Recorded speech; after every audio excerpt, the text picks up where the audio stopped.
আসসালামু আলাইকুম রহমতুল্লাহ। সবাইকে ইজি ম্যাথ এডুকেশনে স্বাগতম।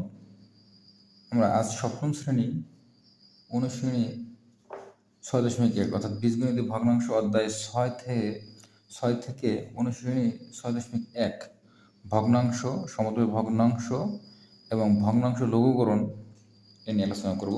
দেখো, আসলে বীজগণিতীয় যে ভগ্নাংশ অধ্যায় 6 এই জিনিসটা কি, আসলে ভগ্নাংশ বীজগণিত ভগ্নাংশ কি এইটা আগে বুঝতে হবে। দেখো, বীজগণিত ভগ্নাংশ হচ্ছে যদি কোনো ভগ্নাংশের শুধু লব বা শুধু হর বা লব ও হর উভয়কে, ভালো করে খেয়াল করো, লব ও হর উভয়কে বীজগণিতের প্রতীক বা রাশি দ্বারা প্রকাশ করা হয় তবে তা বীজগণিত ভগ্নাংশ। তাহলে কি বলছি, যদি কোনো ভগ্নাংশের শুধু লব বা শুধু হর বা লব ও হর উভয়কেই বীজগণিতের প্রতীক বা রাশি দ্বারা প্রকাশ করা হয়, যদি লব এবং হরকে আমরা বীজগণিতের রাশি বা প্রতীক দ্বারা প্রকাশ করি তবে তা বীজগণিতের ভগ্নাংশ হবে। যেমন যদি আমরা বলি যে a/3, তাহলে এটা একটা বীজগণিতের ভগ্নাংশ। বলা 8/b, এটা বীজগণিতের ভগ্নাংশ। আবার যদি বলি যে 3x/x+y, এইটাও একটা বীজগণিতের ভগ্নাংশ। আশা করি তোমাদের কনসেপ্টটা ক্লিয়ার হয়েছে। এবার আসো, সমতুল ভগ্নাংশ জিনিসটা আসলে কি। সমতুল ভগ্নাংশ হচ্ছে কোনো ভগ্নাংশ লব ও হরকে শূন্য ছাড়া, যদি একটা ভগ্নাংশের লব এবং হরকে শূন্য ছাড়া একই রাশি দ্বারা গুণ বা ভাগ করলে ভগ্নাংশের মানের কোনো পরিবর্তন হয় না, একে সমতুল ভগ্নাংশ বলা হবে। অর্থাৎ কি বলছি, যে কোনো একটা ভগ্নাংশের লব ও হরকে শূন্য ছাড়া একই রাশি দ্বারা গুণ বা ভাগ করলে যদি ভগ্নাংশের মানের কোনো পরিবর্তন না হয় বা হয় না, একে সমতুল ভগ্নাংশ বলে। আশা করি তোমরা বুঝতে পারছো। এবার আসো, খুবই গুরুত্বপূর্ণ একটা টপিক, সেটা হচ্ছে সাধারণ হর বিশিষ্ট ভগ্নাংশ। এই অঙ্ক আমাদের আসবে যে সাধারণ হর বিশিষ্ট ভগ্নাংশটা কি। এক বা একাধিক ভগ্নাংশের ক্ষেত্রে যদি প্রতিটি ভগ্নাংশের হর একই হয় তবে ভগ্নাংশগুলোকে সাধারণ হর বিশিষ্ট ভগ্নাংশ বলা হয়। অর্থাৎ যে সমস্ত ভগ্নাংশগুলোর হরগুলো এক, অর্থাৎ নিচেরটা এক, সেগুলি হচ্ছে সাধারণ হর বিশিষ্ট ভগ্নাংশ। আশা করি তোমরা বুঝতে পেরেছো। আসো, আমরা ভগ্নাংশ লঘিষ্ঠ আকারে প্রকাশ, মানে আমরা কত ছোট আকারে এটাকে প্রকাশ করতে পারি সেটা আমরা 1 নম্বর অঙ্কটা যদি বলি যে লঘিষ্ঠ আকারে প্রকাশ, লঘিষ্ঠ আকারে প্রকাশ খেয়াল করো, 1 নম্বর অঙ্কটা এরকম ছিল যে a² b আর নিচে আছে a³ c। দেখো, এইটাকে যদি আমরা লঘিষ্ঠ আকারে করতে চাই তাহলে দেখো স্কোয়ার মানে কয়টা, দুইটা, এটাকে লিখতে পারি a গুণ b আছে একটা, b একটা লিখে দিলাম। আর a³ কে লিখতে পারি 3 বার, a গুণ কত, c। দেখো, এখন আমরা এটা কাটতে যেতে উপরে a নিচে কাটা, উপরে শুধু একটা b থাকলো, কি থাকলো, b। তাহলে আমরা লঘিষ্ঠ আকারে লিখবো উপরে b এবং নিচে কত, ac। এটাই হচ্ছে উত্তর, লঘিষ্ঠ আকারে প্রকাশ, মানে সবচেয়ে ছোট আকারে প্রকাশ করা এইভাবে যায়। 2 নম্বর অঙ্কটা দেখো, 2 নম্বর অঙ্কটা আছে এরকম যে a² bc এবং নিচে আছে কি ab² c। একটা অঙ্ক দুইটা অঙ্ক বুঝবি তোমরা, এগুলি সব পারবা। দেখো, এখানে কয়টায়, দুইটায়, তাহলে a গুণ a, b আছে একটা গুণ রাখলাম, গুণ দিয়ে b, c আছে একটা গুণ দিয়ে রাখলাম c।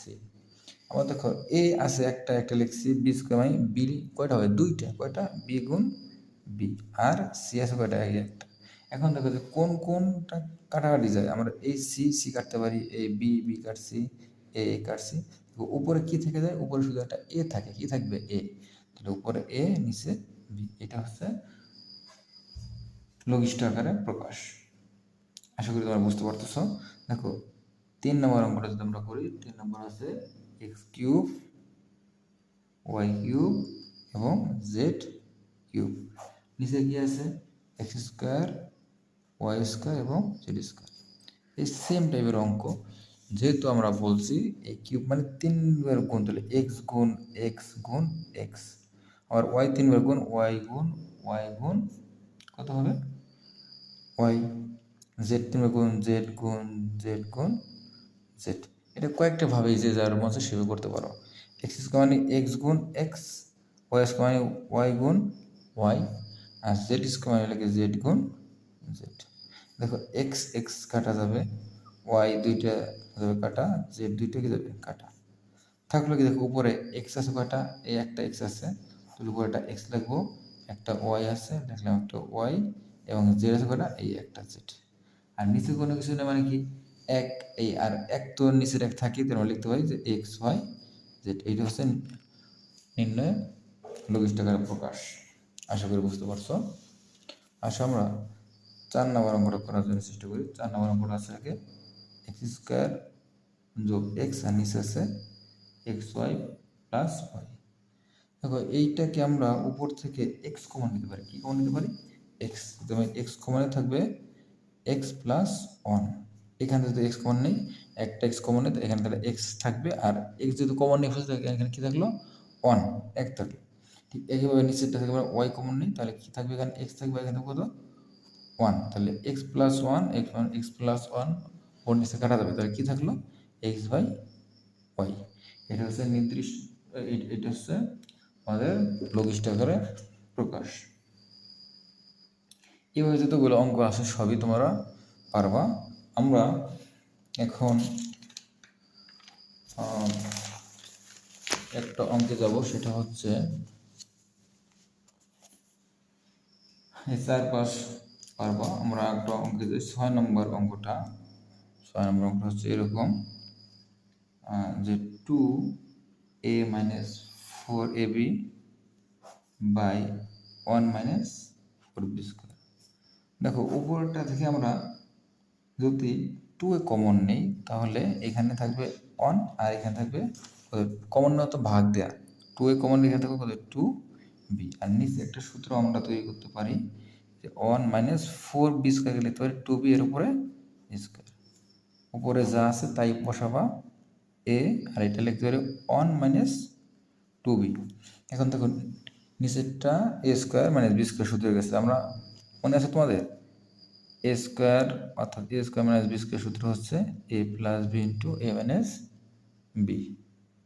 তাহলে যেহেতু আমরা এটা এ হচ্ছে 1 আর বি হচ্ছে কত 2b, তাহলে এটাকে লিখতে পারি এ প্লাস 2b মানে 1 প্লাস 2b আর 1 মাইনাস 2b। দেখো 1 মাইনাস 2b 1 মাইনাস 2b নিচে কি যাবে কাটা, এখানে কি থাকলো 2a বাই 1 প্লাস 2b।